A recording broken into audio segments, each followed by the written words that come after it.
verso 3 começa assim: Bendito Deus Pai de nosso Senhor Jesus Cristo, qual nos abençoou com todas as bênçãos espirituais nos lugares celestiais em Cristo, como também nos elegeu nele antes da fundação do mundo, para que fôssemos santos e irrepreensíveis diante dele em amor, e nos predestinou para filhos de adoção por Jesus Cristo para si mesmo, segundo o beneplácito da sua vontade, para louvor da glória da sua graça, pela qual nos fez agradáveis a si no amado, em quem temos redenção pelo seu sangue, a remissão das ofensas, segundo as riquezas da sua graça, que ele fez abundar para conosco em toda sabedoria e prudência, descobrindo-nos o mistério da sua vontade, segundo o beneplácito que prepusera em si mesmo, de tornar a congregar em Cristo todas as coisas na dispensação da plenitude dos tempos, tanto as que estão nos céus como as que estão na terra.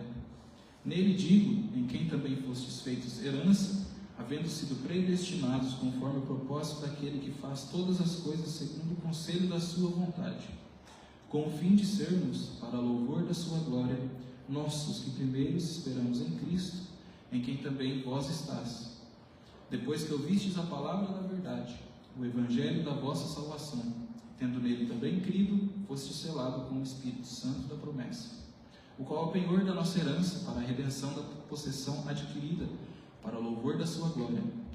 Por isso, ouvindo eu também a fé que entre vós há no Senhor Jesus, e o vosso amor para com todos os santos, não cesso de dar graças a Deus por vós, lembrando-me de vós nas minhas orações, para que o Deus de nosso Senhor Jesus Cristo, Pai da glória, vos dê em seu conhecimento o espírito de sabedoria e de revelação, tendo iluminado os olhos do vosso entendimento, para que saibais qual seja a esperança da sua vocação e quais as riquezas da sua glória, da herança dos santos, e qual a sobreexcelente grandeza do seu poder sobre nós, os que cremos, segundo a operação da força do seu poder que manifestou em Cristo, ressuscitando-o dentre os mortos e pondo-o à sua direita nos céus, acima de todo o principado, e poder, e potestade, e domínio, e de todo o nome que se nomeia, não só nesse século, mas também no vindouro, e sujeitou todas as coisas a seus pés, e sobre todas as coisas o constituiu como cabeça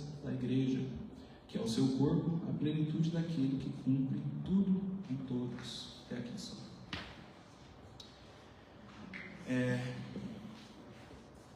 Irmãos, o meu intuito com esse sermão é nós refletirmos um pouco no livro de Efésios, observando a nossa condição sem Cristo, como nós estávamos antes de sermos chamados e o que Deus fez em nós. Então, partindo disso, nós vamos finalmente refletir qual a consequência, então, dessa vocação, desse chamado que Deus tem para nós, e qual que não seria a nossa missão, qual que seria a nossa missão aqui nessa terra, como crentes, como pessoas que foram salvas. Eu não vou me prender muito no capítulo 1, mas o capítulo 1 será a base, os alicerces que Paulo lança. Essa carta de Paulo para os Efésios, essa é uma das joias mais belas de toda a literatura. Tesouros belíssimos são encontrados em cada versículo.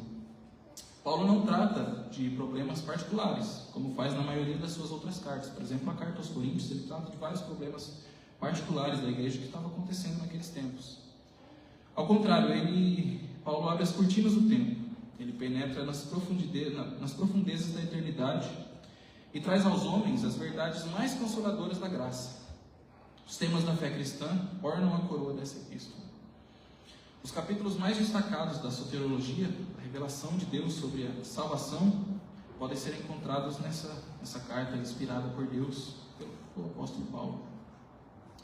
Nessa carta também Paulo une de forma equilibrada doutrina e vida, teologia e ética. Nos 3 primeiros capítulos, a gente leu o primeiro capítulo, Paulo ele lança as bases da doutrina, ele lança toda a base teológica, a base teológica da doutrina. Então, nos 3 últimos capítulos dessa carta, Efésios 4, 5 e 6, Paulo aplica então essa doutrina, ele aplica essa doutrina na nossa vida. Paulo escrevia isso durante a sua primeira prisão em Roma, e cada detalhe torna essa carta cada vez mais extraordinária. Irmãos, nós lemos aqui as maravilhas do primeiro capítulo, revela para nós. Paulo fala coisas incríveis, ele fala que Deus nos abençoou com todas as bênçãos espirituais nos lugares celestiais em Cristo. Antes da gente entrar propriamente no texto, é interessante a gente notar que na nossa geração, no mundo que a gente vive, a nossa geração ela gosta muito de coisas radicais, de uma missão radical. Eu tenho um chamado radical, tenho uma missão radical, qual que é a minha missão? Eu tenho que mudar o mundo, eu tenho que fazer alguma coisa. Isso se dá muito por conta dos filmes que a gente vê. Os filmes tem sempre um personagem principal, tem uma pessoa com uma missão extraordinária de salvar o mundo. Mas o que isso tem a ver com essa carta? Né? Essa visão desse radicalismo, né, dessas coisas incríveis, de frases de efeito, de frases motivacionais, isso tem infelizmente entrado nas igrejas também. Muitos que se dizem cristãos acabam abraçando isso. E isso acaba afetando o modo como nós vemos o Evangelho.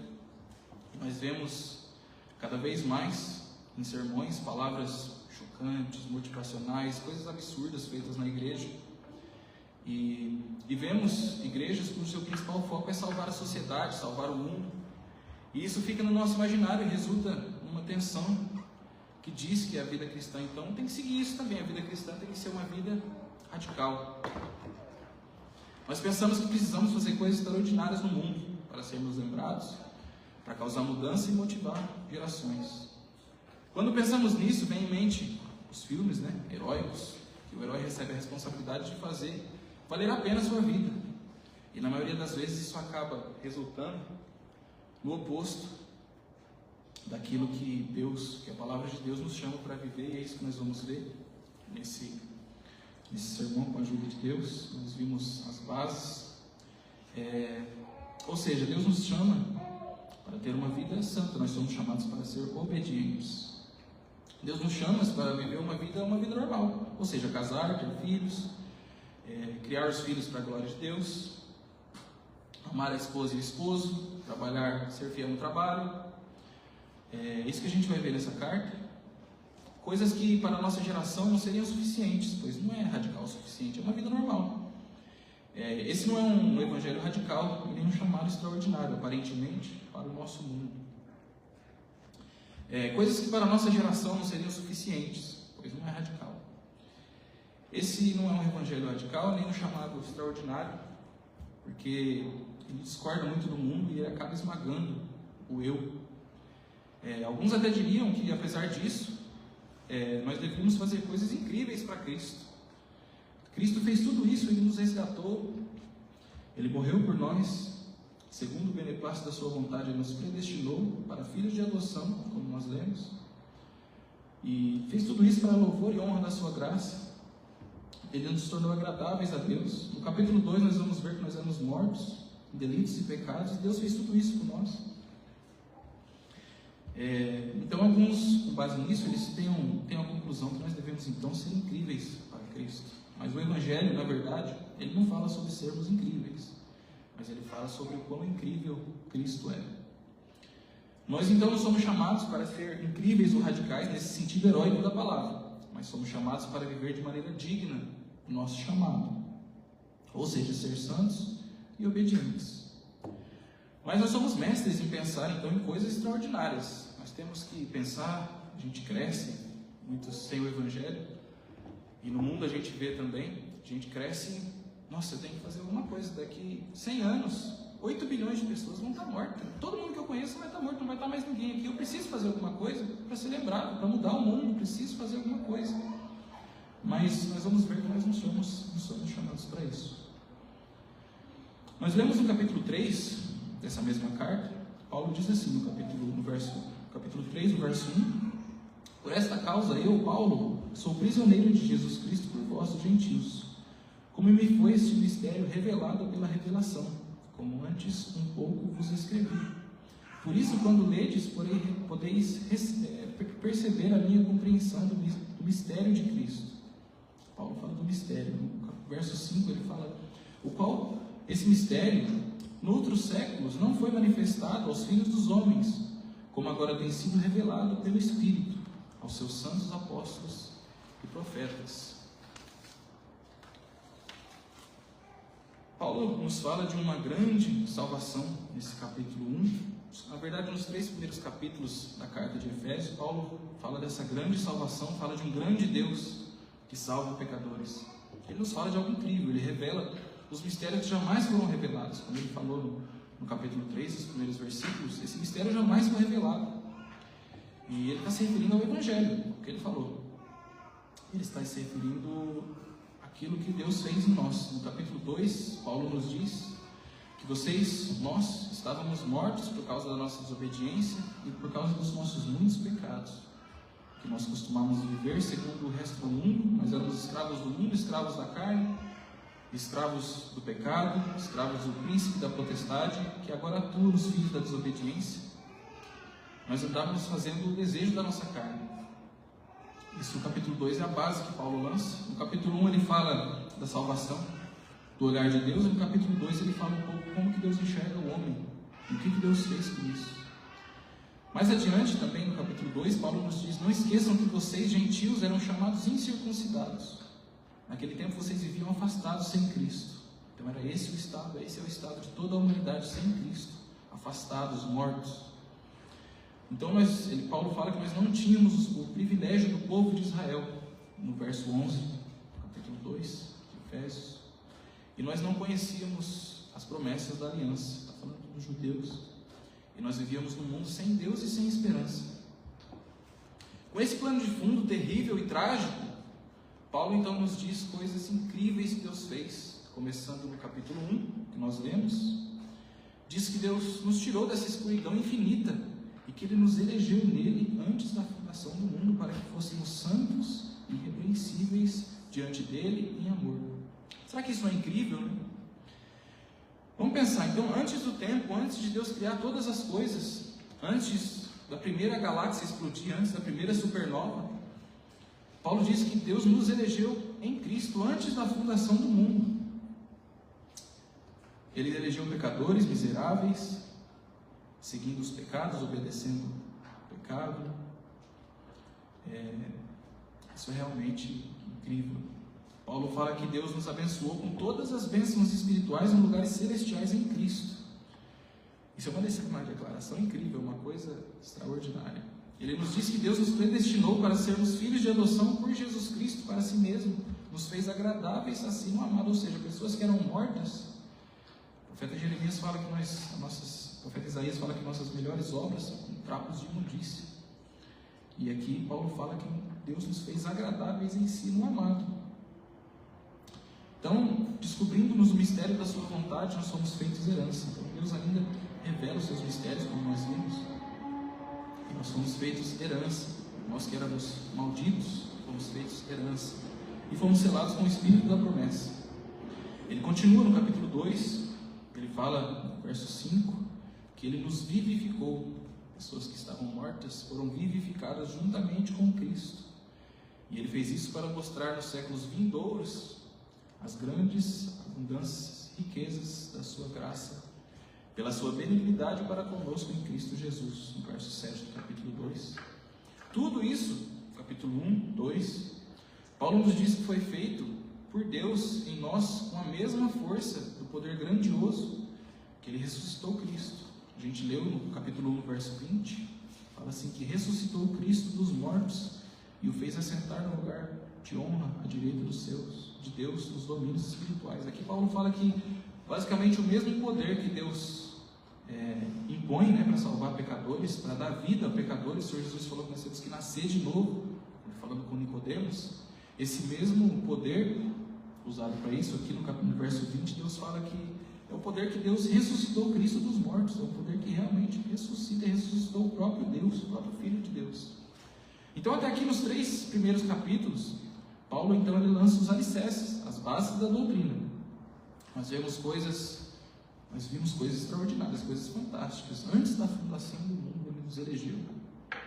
Então nós pensamos que, lendo essas coisas, a gente tende a pensar na nossa geração, que agora a partir do capítulo 4, Paulo vai começar a aplicar essas coisas. Então, a que isso leva? Qual que então que é o chamado do cristão? Qual que é a missão do cristão nesse mundo? Com base nisso, Paulo, para que serve isso então? Qual que é o nosso chamado? Então a gente pensa que Paulo agora vai pisar fundo no acelerador, vai ligar os foguetes e agora vai ser uma coisa incrível. Agora nós vamos, então vai ficar tudo extraordinário, vamos fazer coisas incríveis para Cristo. Nós ficamos pensando como então que nós devemos abalar o mundo, né? Pensando nessas coisas. Poxa vida, nós éramos mortos, nós ficamos pensando, então agora nós somos feitos abençoados no amado, né? Nós somos salvos, somos vivificados, então agora nós vamos mudar o mundo, vamos como se o mundo precisasse de outro Salvador. Nós lemos no capítulo 4, no verso 1, Paulo fala assim: rogo-vos, pois, eu, preso do Senhor, que andeis como é digno da vocação que fostes chamados. Então Paulo aqui vai começar a aplicar. O que ele está falando? Ele está falando que, com base nisso tudo que ele falou, agora eu falei isso, agora eu vou falar para vocês como que é o andar digno dessa vocação, desse chamado, com que vocês foram chamados. Então, ficamos na expectativa das coisas mais extraordinárias. Nós somos escolhidos e predestinados na eternidade, somos batizados e selados no Espírito Santo, nós somos incluídos na aliança de Deus, fomos comprados pelo sangue do Filho de Deus, nós estávamos mortos e agora estamos vivos, nós éramos filhos da ira, e agora somos filhos de Deus, adotados por Deus, amados de Deus, nós somos regenerados, nós somos cristãos, e os mistérios eternos de Deus que jamais foram revelados, eles foram revelados a nós, e a soberania infinita de Deus fez tudo isso. Então a gente fica pensando, se Paulo fosse igual aos pregadores dos nossos dias, né? Qual seria a conclusão disso? O que Paulo falaria nesses próximos capítulos, né? Será que Paulo diria: mude a cultura, então mude o mundo, salve o mundo, deem tudo de vocês para os pobres, iniciem uma luta contra o Império Romano, derrubem o Nero do seu trono, vamos agora, nossa, Deus fez tudo isso, então nós temos um chamado extraordinário, né? É uma coisa radical, as pessoas pensariam nos nossos dias. Vamos defender alguma causa que a sociedade acha importante. Vamos fazer alguma coisa para impressionar a sociedade greco-romana. Vamos fazer missões nas mais loucas e radicais definições. Então nós vemos pessoas fazendo coisas estranhas, porque nós achamos ser radical essas coisas, né? Achamos que ser radical envolve fazer essas coisas estranhas e radicais que a gente vê nos cultos e no mundo. Paulo terminaria então Efésios dizendo coisas que nos fariam sentir super-heróis, salvadores, radicais, incríveis, mas Paulo não foi assim. Ele não falou assim. Paulo, na verdade, quando a gente chega aqui no capítulo 4 em diante, ele é um verdadeiro desapontamento para a nossa cultura. Ele é uma verdadeira decepção, segundo os olhos do mundo. Paulo nos diz que por conta dessas coisas incríveis que Deus fez, que nós temos um andar digno. E então nós ficamos esperando. Tem uma citação aqui, eu vou falar ela rapidinho. É uma citação de uma missão. Ela fala assim: nós temos como missão fomentar e apoiar a realização de projetos de serviço comunitário, de ajuda humanitária em todo o mundo, projetos que incluem iniciativas relacionadas à saúde, educação, paz e resolução de conflitos, entre outros. Além disso, também se dedicamos a erradicar a poliomielite e a combater a fome e a pobreza. Muitos diriam que essa seria uma boa missão para a igreja. Ajudar os pobres, combater os males, combater as doenças, é uma boa missão para a igreja. E o crente realmente tem esses deveres. Porém, na verdade, essa é uma declaração da missão do Rotary Club. Não tem nada a ver com a igreja. Então nós vemos que não há quase nada que diferencie a igreja dos nossos dias do mundo. Voltando para Efésios, o que Paulo vai dizer sobre o nosso chamado ser radical, né? Como cristãos que foram resgatados por Deus na eternidade em Cristo, como que Paulo vai falar isso? Ele nos diz logo aquelas afirmações incríveis. Ele diz que agora vocês vão viver de modo digno dessas coisas, como a gente leu no capítulo 4, verso 1. E no verso 2 Paulo fala assim: sejam sempre humildes e amáveis, tolerando pacientemente uns aos outros em amor, procurando guardar a unidade do Espírito pelo vínculo da paz. Esse é o capítulo 4, versos 2 e 3. Então Paulo falou: agora eu vou falar o que esse chamado leva, qual que é a vocação. Agora vocês vão viver de um modo digno disso. Paulo fala: sejam pacientes uns com os outros em amor. Ou seja, não parece chocante, não parece nem um pouco radical a mente da nossa geração, do nosso mundo. Quer dizer que depois disso tudo, então, que Paulo falou, tudo o que ele falou, Deus nos elegeu antes da eternidade, antes da primeira galáxia ser criada, antes do primeiro mundo, Deus nos elegeu. E quer dizer que depois disso tudo, Paulo, nós temos que suportar uns aos outros em amor? É isso que você vai falar para a gente? Né? É isso mesmo. Paulo falou. Capítulo 4, versos 2 e 3. Em segundo lugar, Paulo nos diz para rejeitarmos a falsa doutrina e crescermos na maturidade espiritual. Então, no capítulo 4, versos 13 e 15, ele fala: até que todos cheguemos à unidade da fé e ao conhecimento do Filho de Deus, ao homem perfeito, à medida da estatura completa de Cristo, para que não sejamos mais meninos inconstantes, levados em roda por todo o vento de doutrina, pelo engano dos homens, que com astúcia enganam fraudulosamente. Antes, seguindo a verdade, em amor cresçamos em tudo naquele que é a cabeça, Cristo. Essa é a segunda coisa que Paulo fala. Ou seja, ele está falando de um andar digno, daquelas coisas que ele falou no capítulo 1, 2 e 3. Ele nos diz que a nossa meta é o crescimento espiritual. Cristo é a nossa vida, o nosso exemplo, a nossa meta é a nossa força. Nós devemos imitá-lo e chegar à plenitude da sua estatura. É o que Paulo está falando. A igreja, então, ela impõe aos seus membros nada menos do que uma meta de perfeição. Precisamos ser um reflexo do próprio Cristo, pois ele vive em nós. Um crente maduro, ele não é jogado de um lado para o outro com novidades espirituais no mercado da fé, com ventos de doutrinas. Mas tem crentes que vivem embarcando em todas as ondas de novidades que aparecem, né? Todas as doutrinas, os ventos de doutrinas. Mas as novidades religiosas, elas são como uma goma de mascar, né? Elas perdem o doce, perdem o sabor logo, logo. E então a pessoa começa a mastigar borracha.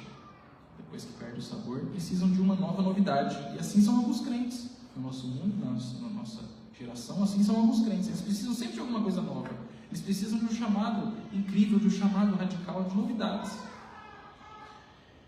Em terceiro lugar, Paulo continua. Ele diz para não andarmos como o mundo, guiados pelas nossas paixões temporárias. Nos chama para matar o velho homem. Então, em Efésios 4, no verso 17, ele diz: e digo isto, testifico no Senhor, para que não andeis mais como andam também os outros gentios, na vaidade da sua mente. Verso 22, ele diz: livrem-se de toda a antiga natureza, de seu velho modo de viver, corrompidos pelos desejos impuros e pelo engano, e vos renoveis no espírito da vossa mente, e vos revestais de um novo homem, que segundo Deus é criado em verdade, em verdadeira justiça e santidade. Irmãos, nós lemos que Deus fez todas essas coisas para louvor e honra da sua glória, que Ele fez abundar conosco toda a sabedoria e prudência, que Ele descobriu o mistério da sua vontade. E Paulo, com base nisso tudo, é isso que ele fala: se livrem da sua natureza antiga. Ele está dizendo, isso que ele está dizendo é um andar digno daquelas coisas que ele falou. Esse é o chamado. A ênfase de Paulo é novamente a mente e a cosmovisão do cristão. Ele diz: aprendestes a Cristo. Estou falando nos versos 22 a 24. Então, aprendestes a Cristo, se de fato ouvistes, nele fostes instruídos, vos renovem no espírito da vossa mente e vos revestir de novo homem criado segundo Deus.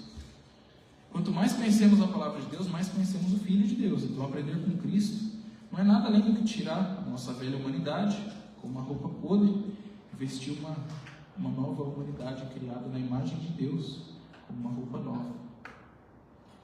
Então, tornar-se cristão envolve tirar as vestes de sepultura e vestir-se de novas vestes de vida.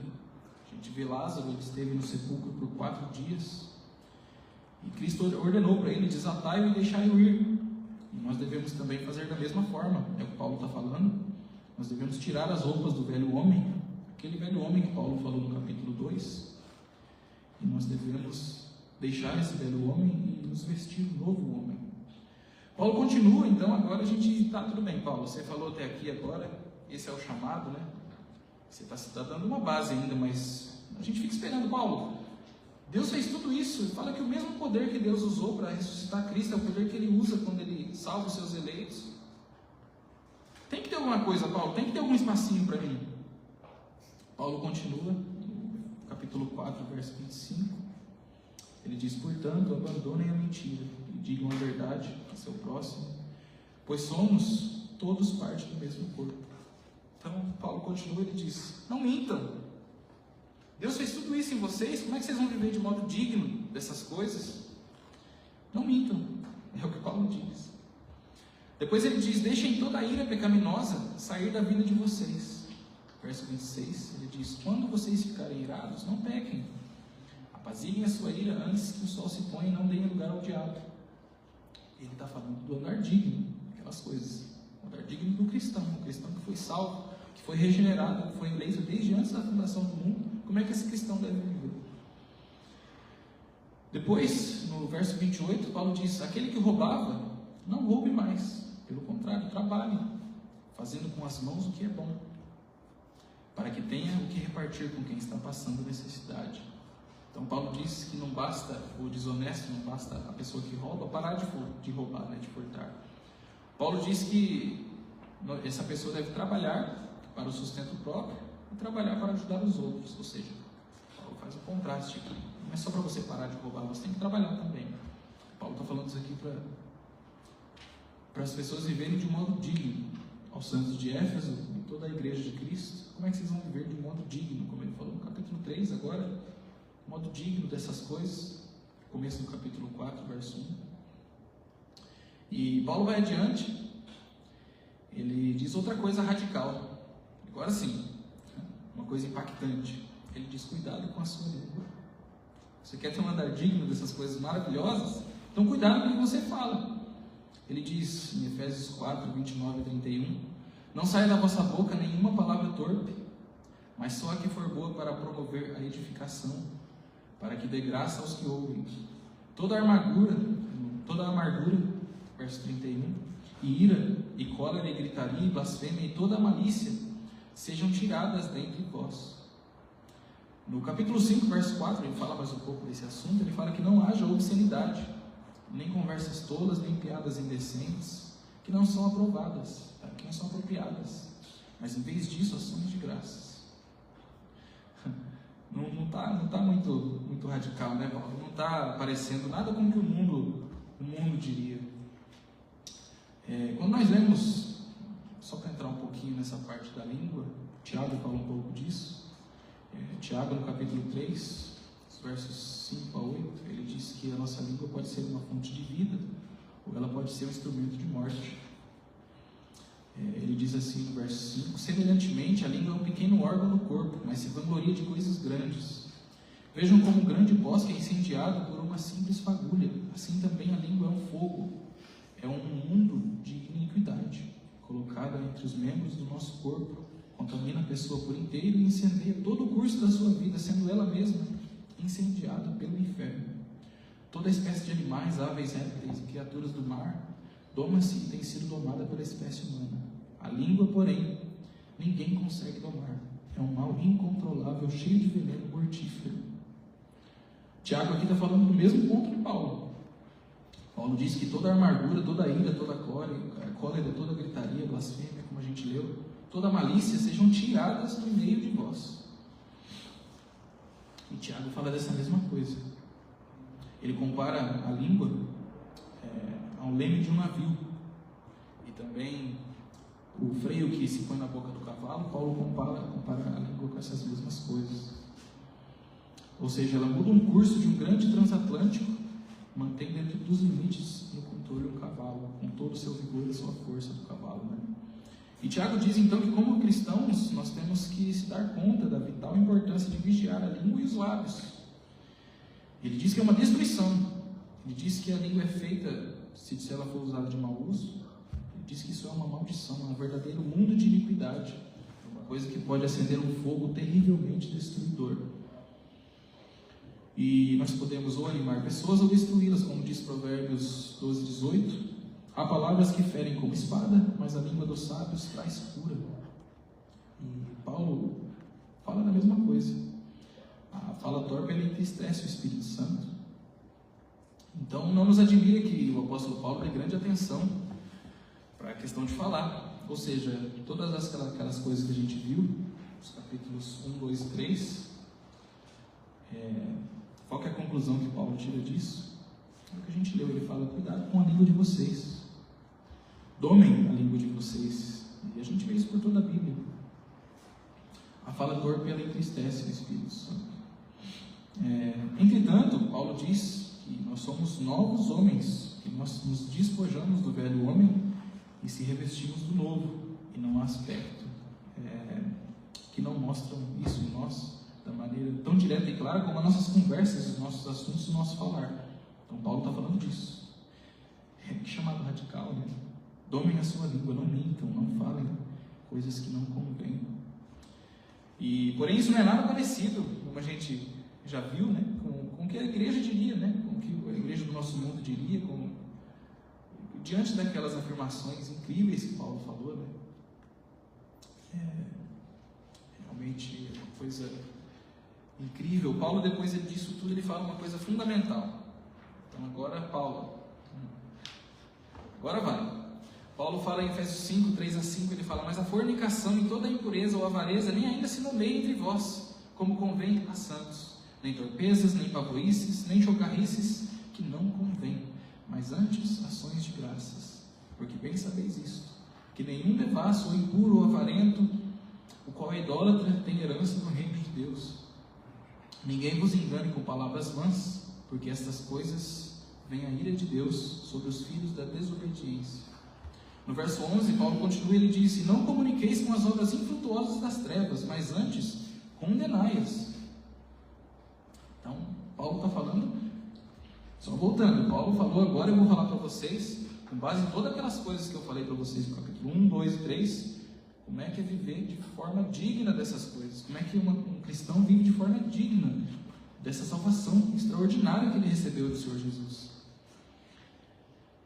Paulo diz, no verso 18, capítulo 5, ele continua: enchei-vos do Espírito Santo, falando entre vós salmos, hinos e cânticos espirituais, cantando e salmodiando ao Senhor do vosso coração, dando sempre graças por tudo a nosso Deus e Pai, em nome do nosso Senhor Jesus Cristo, sujeitando-vos uns aos outros no temor de Deus. Então Paulo diz que nós devemos nos encher do Espírito Santo e nós nos relacionarmos harmoniosamente com Deus, adorando com alegria e ação de graças, e uns com os outros também, sujeitando-nos uns aos outros.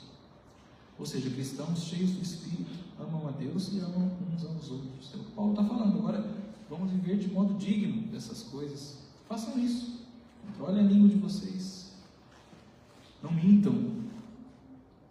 Vivam de um modo digno dessas coisas. Será que a nossa geração pensaria essas coisas, né, frente àquela afirmação, aquelas coisas incríveis que Paulo falou, né? As pessoas ficariam pensando no chamado. Nossa, agora preciso fazer valer essas coisas, né? Deus me chamou, agora eu preciso mudar o mundo, preciso ir lá no Império Romano e destruir tudo e mudar tudo, preciso criar uma revolução. Mas Paulo está falando, Paulo continua no Efésios 5, verso 22, ele diz: vós mulheres, sujeitai-vos a vossos maridos como ao Senhor, de sorte que assim como a igreja está sujeita a Cristo, assim também as mulheres sejam em tudo sujeitas aos seus maridos. Não está nada chocante, né? Não está nada radical. Depois Paulo diz dos maridos: vós maridos, amais a vossas mulheres, assim como também Cristo amou a igreja, e assim mesmo se entregou por ela, no verso 25 do capítulo 5. Nós vemos no contexto completo dessa passagem que tanto o amor do marido como a submissão da esposa significa perder-se, ou seja, a pessoa se perder, se tirar de vista para que o outro possa se encontrar. Essa é a essência do Evangelho de Cristo, né? Nós nos perdemos para sermos encontrados por Ele. Nós vemos a nossa pecaminosidade e nós lançamos toda a nossa confiança em Cristo e em Cristo somente. Paulo faz uma analogia com isso quando ele fala da relação entre os maridos e as esposas. Então é incrível e é trágico também a gente pensar que Paulo diz coisas tão absurdamente distintas do que a nossa geração, a nossa igreja diria. Há um abismo então entre o que Paulo fala e o que a nossa geração diria. Paulo prossegue e nos diz como vivemos de forma digna. Então, agora ele vai falar do relacionamento entre pais e filhos. Paulo diz no capítulo 6, versos 1 a 3, ele fala da relação do cristão para viver de forma digna daquele chamado que Deus chamou. Ele diz: vós filhos, sedes obedientes a vossos pais no Senhor, porque isto é justo.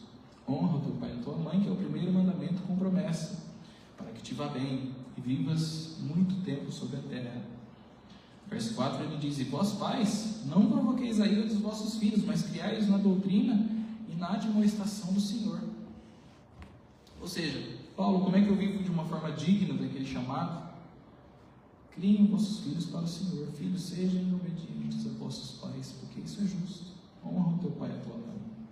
Os pais não provoquem ira nos filhos, mas criem eles no Senhor, na doutrina do Senhor. Criem eles para ser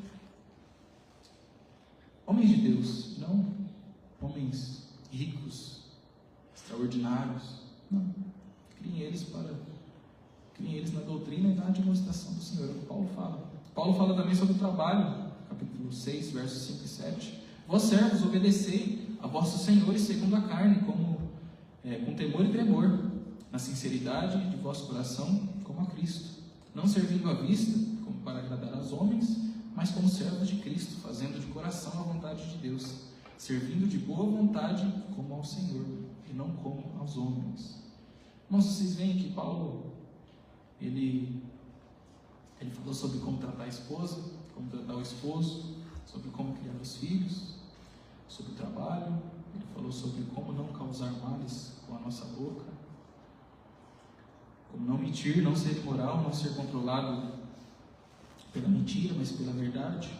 E depois de dizer todas essas coisas, Paulo diz para nós ficarmos firmes e revestidos da armadura de Deus. Então agora chegou uma palavra aqui que a gente gosta. Agora Paulo fala para a gente tomar a armadura de Deus. Agora sim. Agora todo aquele chamado, agora nós vamos colocar a armadura e vamos para a guerra. Agora vai ser uma coisa radical, uma coisa incrível. Agora vai ser de acordo com a geração. Paulo fala em Efésios 6, versos 10 a 11.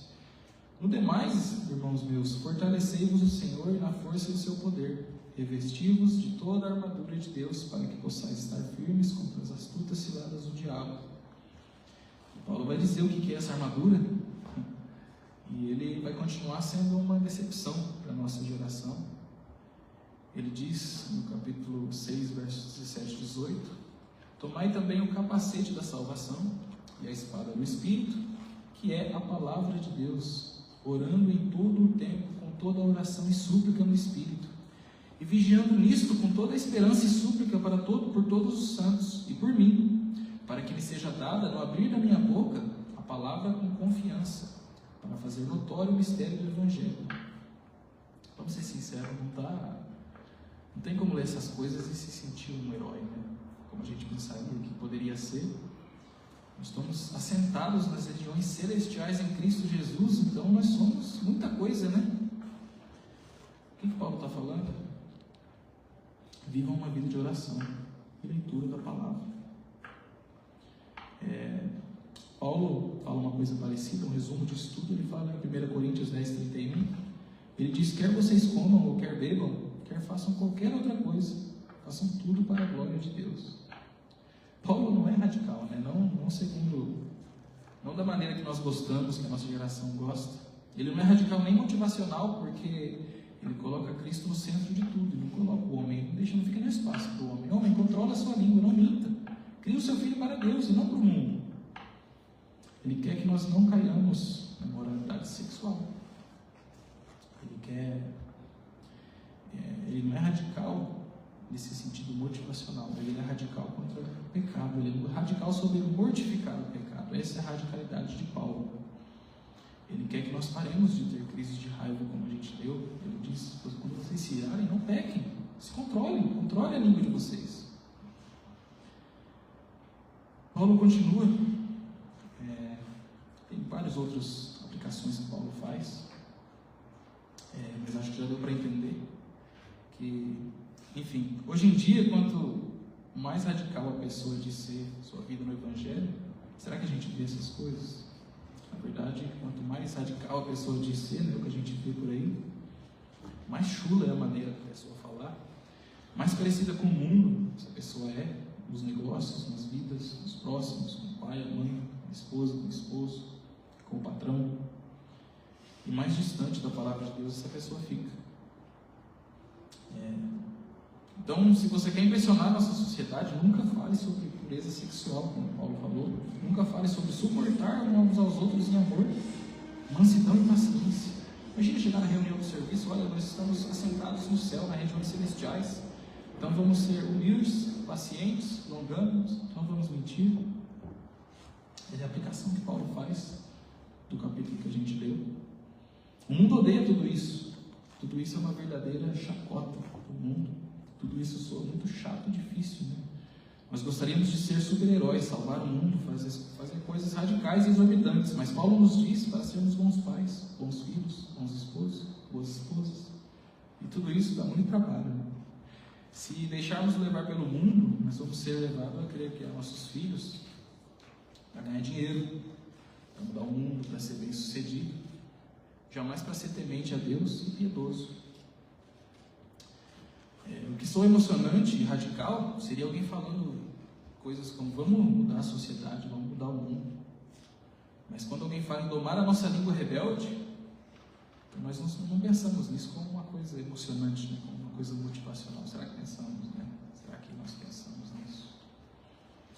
Depois daquilo tudo que Paulo falou, naqueles primeiros capítulos, todos aqueles mistérios maravilhosos, essa é a vida digna daquilo tudo? Será que não tem nem um espacinho para o meu eu, né?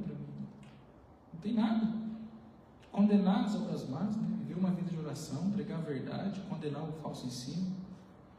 Nós não apreciamos muito essas coisas que Paulo nos diz sobre viver cristão radical, porque é muito mais fácil a gente amar o mundo, a sociedade. É mais fácil pensar na sociedade, enquanto nossa família, o nosso lar não é o que deveria ser. A gente vê as passeatas pela paz, a pessoa protesta: nós queremos paz, queremos acabar com a divisão, mas tem uma guerra em casa, a pessoa já está no 10º casamento, não consegue ficar com nem uma esposa, com nem um esposo, mas ele quer paz, ele não consegue ficar em paz com a sua casa, mas ele está protestando pela paz.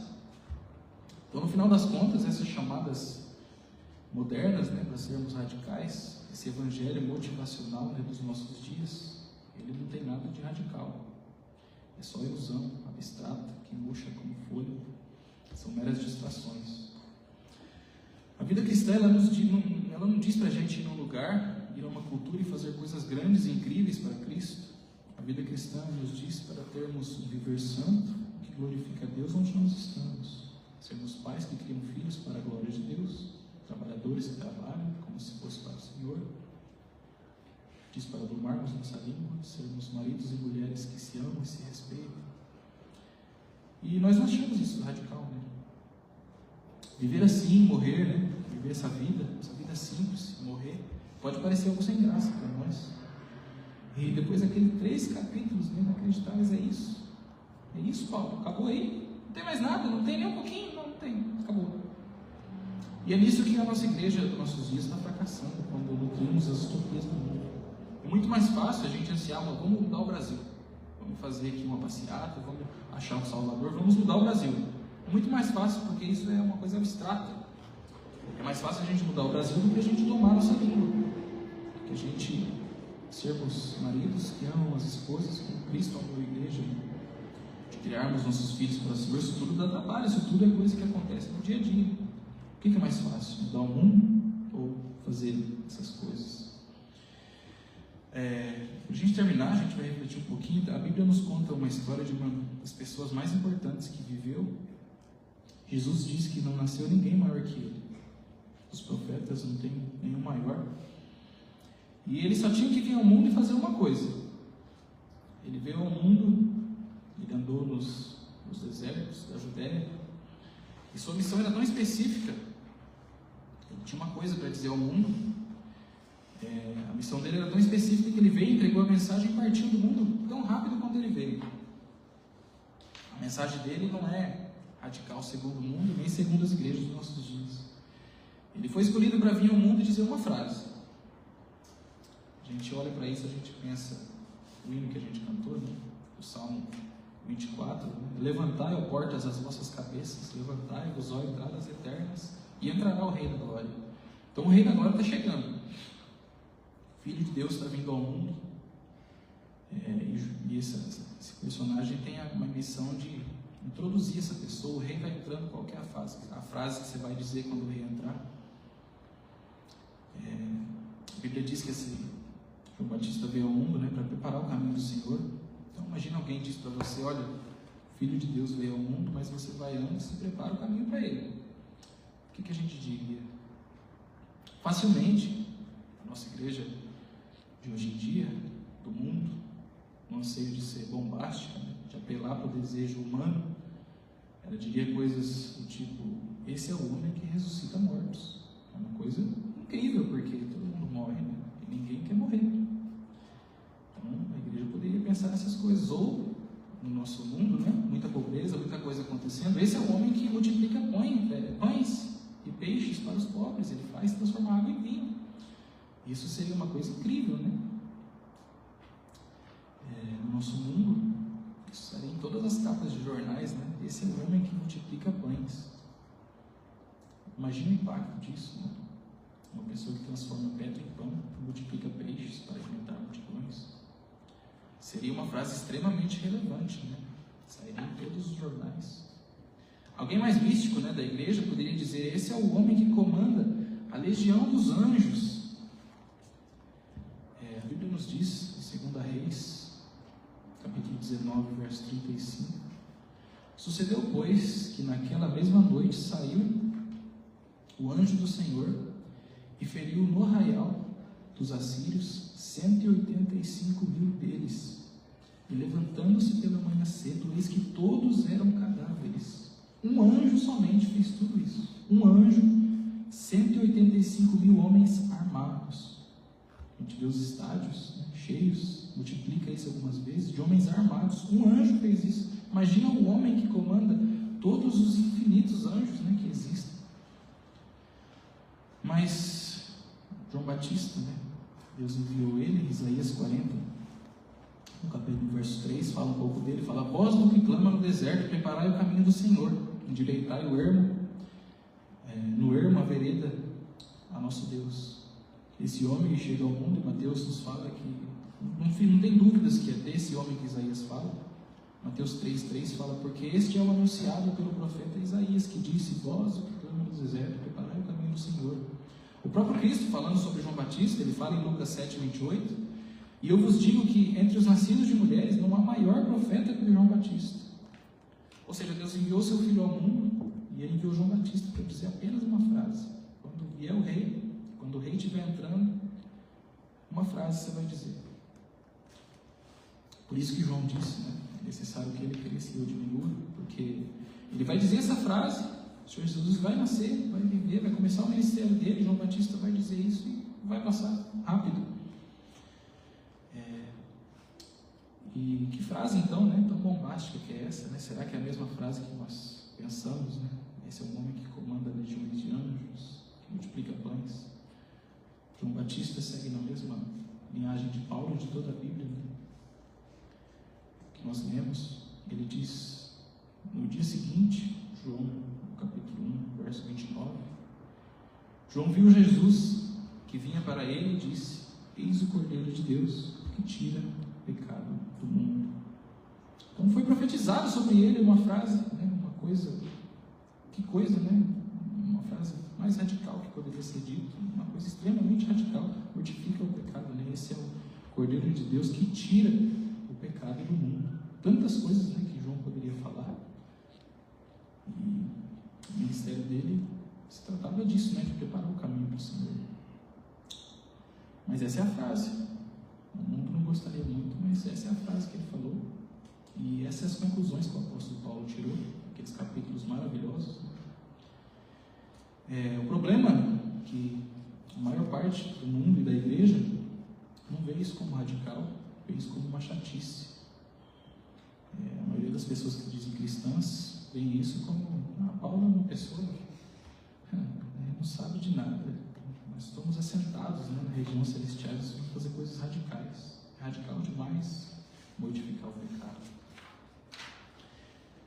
Que nós possamos entender que Jesus é maravilhoso, Ele é incrível, Ele é extraordinário, e que nós somos chamados para ser santos e obedientes.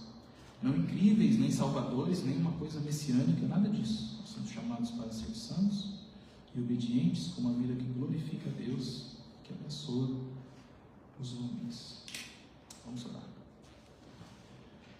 Senhor Deus, nós estamos aqui reunidos, Senhor, te agradecendo, dando graças a Ti, te louvando, te agradecemos pela nossa semana. Maiormente, Senhor, te agradecemos por essas coisas maravilhosas, Senhor, que nós lemos na Tua Palavra. Todas essas coisas incríveis que o Senhor fez enquanto nós estávamos mortos, não somente mortos, mas éramos inimigos de Deus. Nós estávamos destituídos, da Sua glória, e o Senhor nos vivificou, o Senhor nos adotou como filhos. Nós te damos graças, Senhor, que nós possamos, como nós lemos, viver de forma digna desse chamado, dessa vocação, que nós possamos viver esse chamado de forma verdadeira, segundo a Sua palavra, não segundo o que nós podemos pensar ser relevante, ser radical, mas que nós possamos nos vestir do novo homem, sempre dando graças a Ti em tudo que nós fazemos, que seja sempre para a Sua glória, que nós possamos viver em união, suportando uns aos outros, sendo longânimos, pacientes, controlando as nossas línguas, que nós possamos ter uma vida santa, Senhor. E nós sabemos, Deus, que nós não somos capazes de nada disso. Tudo isso a Tua palavra também nos diz que é o Senhor que faz em nós. O Senhor nos elegeu para todas essas coisas, o Senhor começa, o Senhor termina, segundo o Seu propósito, segundo a Sua vontade. Tudo isso, Senhor, nós te damos graça, oramos pelas pessoas que não puderam estar aqui, e que onde essa mensagem chegue, que ela encontre corações de carne, que ela possa ser rica, não porque aquela pessoa ou outra pessoa falou, mas porque a Sua palavra ela é rica e ela é vida. O Senhor Jesus, orando, Ele falou: se